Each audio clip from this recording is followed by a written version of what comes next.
السلام علیکم ورحمۃ اللہ وبرکاتہ۔ پیارے محترم اسلامی بھائیوں، آج ہم ایک ایسا واقعہ سنیں گے جو تین شخص تھے، ایک اندھے، ایک گنجے اور ایک کوڑی۔ ان کا امتحان کیسے ہوا، جب یہ صحیح ہو گئے تو کیا کیا، پورا بیان غور سے سنیں گے تو انشاءاللہ آپ کو بھی کچھ سیکھ ملے گی انشاءاللہ۔ دیکھیے، دعوت اسلامی کے اشاعتی ادارے مکتبۃ المدینہ کی مطبوعہ 412 صفحات پر مشتمل کتاب ہے عیون الحکایات۔ اس کے جلد نمبر 1 کے صفحہ نمبر 210 پر صحیح بخاری شریف کے حوالے سے ایک روایت نقل ہے۔ یہ صحیح بخاری شریف کے حوالے سے نقل ہے، یہ دھیان رکھیں کہ نبی کریم رؤوف الرحیم صلی اللہ علیہ وسلم نے ارشاد فرمایا کہ بنی اسرائیل میں 3 آدمی تھے، ان میں سے ایک برس والا تھا، یعنی جو خون کی خرابی کی وجہ سے جسم پر پڑنے والے سفید دھبے پڑ جاتے ہیں، جسے کوڑی کا مرض کہتے ہیں، اس کا مریض تھا۔ دوسرا گنجا تھا اور تیسرا اندھا تھا۔ اللہ پاک نے ان کی آزمائش کے لیے، ان کے امتحان کے لیے انسانی صورت میں ایک فرشتے کو باری باری ان کے پاس بھیجا، بار بار الگ الگ۔ سب سے پہلے وہ کوڑ والے مریض کے پاس آیا اور اس سے پوچھا، تجھے سب سے زیادہ کون سی چیز پسند ہے؟ اس نے کہا، مجھے اچھی رنگت اور خوبصورت جلد پسند ہے، کیونکہ ان سفید دھبوں اور خراب جلد کی وجہ سے لوگ مجھ سے نفرت کرتے ہیں۔ چنانچہ فرشتے نے اس کے جسم پر ہاتھ پھیرا تو اس کی وہ بیماری ختم ہو گئی اور اس کی رنگت اچھی اور جلد خوبصورت ہو گئی۔ فرشتے نے پھر اس سے پوچھا، تجھے کون سا زیادہ مال پسند ہے؟ اس نے کہا، مجھے اونٹ پسند ہے۔ اسی وقت اسے ایک حاملہ اونٹ دے دی گئی اور فرشتے نے دعا کی، اللہ پاک تجھے اس میں برکت دے۔ اس کے بعد وہ فرشتہ گنجے کے پاس آیا اور اس سے پوچھا، تجھے کیا چیز سب سے زیادہ پسند ہے؟ اس نے کہا، مجھے خوبصورت بال زیادہ پسند ہے اور میں چاہتا ہوں کہ میرا یہ گنجا پن ختم ہو جائے، کیونکہ اس کی وجہ سے لوگ مجھے ناپسند کرتے ہیں۔ فرشتے نے اس پر ہاتھ پھیرا تو اس کا گنج پن ختم ہو گیا، گنجا پن، اور اسے خوبصورت بال عطا کر دی گئے۔ پھر فرشتے نے اس سے پوچھا، تجھے کون سا مال زیادہ پسند ہے؟ اس نے کہا، مجھے گائے پسند ہے۔ چنانچہ اسے ایک حاملہ گائے دے دی گئی اور فرشتے نے اس کے لیے بھی دعا کی کہ اللہ پاک تیرے لیے اس میں برکت دے۔ آخر میں وہ فرشتہ اندھے کے پاس آیا اور اس سے پوچھا کہ تجھے کیا چیز سب سے زیادہ پسند ہے؟ اس نے کہا، مجھے یہ پسند ہے کہ اللہ پاک مجھے بینائی عطا کر دے، میری آنکھوں کی روشنی عطا کر دے تاکہ میں لوگوں کو دیکھ سکوں۔ فرشتے نے اس پر ہاتھ پھیرا تو اللہ پاک نے اسے بینائی عطا فرما دی، آنکھوں کی روشنی لوٹ آئی۔ پھر اس سے پوچھا، تجھے کون سا مال زیادہ پسند ہے؟ اس نے کہا، بکریاں مجھے پسند ہیں۔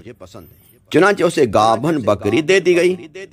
اب اونٹنی، گائے اور بکری نے بچے دینا شروع کیے، تینوں کے، اور کچھ ہی عرصے میں ان تینوں کے جانوروں میں اتنا اضافہ ہو گیا، اتنا بڑھاوا ہو گیا، اتنی بڑھوتری ہو گئی کہ ایک کے اونٹوں سے، دوسرے کی گائے سے اور تیسرے کی بکریوں سے ایک میدان بھر گیا۔ پھر فرشتہ اس کوڑ والے مریض کے پاس اس کی پہلی صورت یعنی کوڑی کی صورت میں آیا اور اس سے کہا، میں ایک غریب اور مسکین ہوں اور میرا زاد راہ ختم ہو گیا ہے، یعنی راستے کا جو خرچہ تھا وہ ختم ہو گیا ہے، واپس جانے کی کوئی صورت نہیں نظر آتی، مگر اللہ پاک کی رحمت سے امید ہے اور میں تیری مدد کا طلبگار ہوں، تجھ سے مدد مانگتا ہوں۔ جس ذات نے تجھے خوبصورت رنگت دی اور جلد دیا اور اس قدر مال عطا کیا ہے، میں تجھے اس کا واسطہ دیتا ہوں کہ مجھے ایک اونٹ دے دے، اتنے اونٹ ہے تیرے پاس تو ایک اونٹ دے دے تاکہ میں اپنی منزل تک پہنچ سکوں۔ یہ سن کر اس شخص نے انکار کرتے ہوئے کہا کہ مجھ پر تو پہلے ہی بہت ساری ذمہ داریاں ہیں اور حقوق ہیں۔ اللہ اکبر، سب احسان بھول گیا کوڑ کا مریض۔ فرشتے نے کہا، مجھے ایسا لگتا ہے کہ میں تجھے جانتا ہوں، کیا تو وہی نہیں ہے جس کو برس کی بیماری یعنی کوڑ کی بیماری لاحق تھی؟ اور لوگ تجھ سے نفرت کیا کرتے تھے اور تو فقیر اور محتاج تھا، پھر اللہ پاک نے تجھے مال عطا کیا۔ تو وہ بولا مجھے تو یہ سارا مال وراثت میں ملا ہے اور نسل در اصل یہ مال مجھ تک پہنچا ہے۔ معاذ اللہ، سب احسان بھول گیا، معاذ اللہ۔ فرشتے نے کہا اگر تو اپنی اس بات میں جھوٹا ہے تو اللہ پاک تجھے ویسا ہی کر دے جیسا تو پہلے تھا۔ اللہ اکبر۔ دیکھیے آدمی احسان بھول جاتا ہے کہ اب پہلے کیا تھے اور کیا ہو گئے۔ بچے تھے، کپڑے پہننا بھی نہیں آتے تھے، کھانا بھی نہیں آتا تھا، عقل نہیں تھی، اللہ پاک نے عقل عطا فرمائی، پہننے کا، کھانے کا، اوڑھنے کا، چلنے پھرنے کا طریقہ سکھایا۔ احسان ماننا چاہیے نا۔ پیسہ نہیں تھا، اللہ نے پیسہ عطا فرمایا، کوئی بزنس نہیں تھا، بزنس عطا فرمائی۔ احسان ماننا چاہیے، لیکن وہ فراموش احسان بھول گیا۔ اللہ اکبر۔ فرشتے نے کہا اگر تو اس بات میں جھوٹا ہے تو اللہ پاک تجھے ویسا ہی کر دے، ہے نا، جیسا تو پہلے تھا۔ پھر وہ فرشتہ گنجے کے پاس اس کی پہلی صورت میں آیا اور اس سے بھی وہی بات کہی جو برس والے سے کہی تھی کہ میرے راستے کا خرچ ختم ہو گیا ہے، لہذا مجھے کچھ مدد چاہیے۔ اس نے بھی ورث والے کی طرح جواب دیا کہ مجھے بہت ذمہ داریاں ہیں، مجھے گھر کا خرچہ ہے وغیرہ وغیرہ، میں تو ایسے ہی تھا، مجھے کسی نے نہیں دیا ہے۔ اللہ اکبر۔ گنجا بھی کہہ رہا پہلے صحیح تھا، میں اپنا بھول گیا گنجا پن۔ تو فرشتے نے کہا اگر تو اپنی بات میں جھوٹا ہے تو اللہ پاک تجھے تیری پہلی والی حالت پر لوٹا دے۔ پھر فرشتہ اندھے کے پاس آیا، اس کی پہلی والی حالت میں آیا اور کہا میں ایک مسکین اور مسافر ہوں اور میرا زاد راہ یعنی راستے کا خرچہ ورچہ ختم ہو چکا ہے، سواری نہیں ہے، ایسی حالت میں اپنی منزل تک نہیں پہنچ سکتا، مگر اللہ پاک کی ذات سے امید ہے اور اس کے بعد مجھے تیرا آسرا ہے۔ میں اسی ذات کا واسطہ دے کر تجھ سے سوال کرتا ہوں جس نے تجھے آنکھیں عطا فرمائیں کہ مجھے ایک بکری دے دے تاکہ میں اپنی منزل تک پہنچ سکوں۔ تو وہ کہنے لگا واقعی میں اندھا تھا، واقعی پہلے میں اندھا تھا، اللہ پاک نے مجھے آنکھیں عطا فرمائیں، اور غریب تھا، اللہ پاک نے مجھے مالدار کر دیا۔ تو جتنا چاہے اس مال میں سے لے لے اور جتنا چاہے چھوڑ دے، اللہ پاک کی قسم تو جتنا مال اللہ پاک کی خاطر لینا چاہے لے لے، میں تجھے نہیں روکوں گا، منع نہیں کروں گا۔ اللہ اکبر۔ یہ سن کر فرشتے نے کہا تیرا مال تجھے مبارک ہو، یہ سارا مال تو اپنے پاس ہی رکھ، تم تینوں کا امتحان لیا گیا تھا۔ اصل یہ تھا کہ تم تینوں کا امتحان لیا گیا تھا کہ تم بیماری دور ہونے کے بعد میں اللہ کا پاک کا شکر ادا کرو گے، اس کی راہ میں خرچ کرو گے یا نہیں کرو گے۔ لیکن تیرے لیے اللہ تعالیٰ کی رضا ہے اور تیرے دونوں دوستوں یعنی کوڑی والے کے اور گنجے والے کے لیے اللہ پاک کی ناراضی ہے۔ وہ احسان بھول گیا۔ اللہ اکبر۔ پیارے اسلامی بھائیوں، بیان کردہ حکایت سے جہاں یہ معلوم ہوا کہ ضرورت مندوں کی مدد کرنا چاہیے اور اللہ پاک کے عطا کردہ مال سے ان کی ضرورتیں پوری کرنا چاہیے، اللہ پاک کی رضا کا ذریعہ ہے۔ وہیں یہ بھی معلوم ہوا کہ قدرت کے باوجود صدقہ اور خیرات، بالخصوص صدقہ واجبہ مثلا زکوٰۃ و فطرہ وغیرہ نہ دینے میں اللہ پاک کی ناراضی ہے اور اس کی عطا کردہ نعمتوں کی ناشکری ہے۔ یہ کہ اللہ دے رہا ہے، ہم دے ہی نہیں رہے تو اللہ کی ناشکری ہے۔ لہٰذا ہمیں صدقات واجبہ کی ادائیگی کے ساتھ ساتھ نفلی طور پر بھی خوب صدقہ و خیرات کرتے رہنا چاہیے اور اللہ کا احسان یاد کرنا چاہیے کہ اللہ پاک نے مجھے جو کچھ دیا ہے یہ میرا اپنا کچھ کا مال نہیں ہے، اللہ نے دیا ہے۔